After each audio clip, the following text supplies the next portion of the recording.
உள் மனசுக்கு ரொம்ப பயமா தாங்க இருக்கு. ஆபரேஷன்னாலே கை காலெல்லாம் நடுங்கும். அதுவும் டாக்டர் 50-50 தான் சான்ஸ் இருக்குன்னு சொன்னதும் இன்னும் பயம் அதிகமாயிடுச்சு.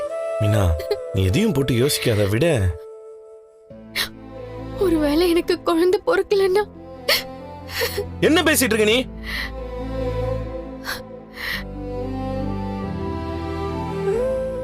எல்லாம் நல்லபடியா நடக்கும் மீனா, நீ பயப்படாத.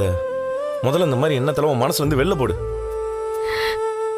இல்லங்க, இந்த ஆபரேஷன் நல்லபடியா நடக்கிறதுல தான் நம்ம வாழ்க்கையோட மொத்த நம்பிக்கையும் இருக்கு.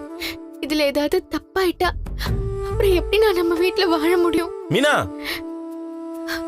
இந்த வீட்டுல இருக்கிறவங்களுக்காகவோ இல்ல அந்த வீட்டுல இருக்கிறவங்களுக்காகவோ இல்ல ஊருக்காகவோ சுத்தி இருக்கிறவங்க என்ன பேசுவாங்கன்னோ இது எதையுமே நினைக்காத. மத்தவங்க ஏதாவது நினைப்பாங்கன்றதுக்கான நீ ஒண்ணு இந்த ஆபரேஷன் பண்ணிக்க போறது இல்ல.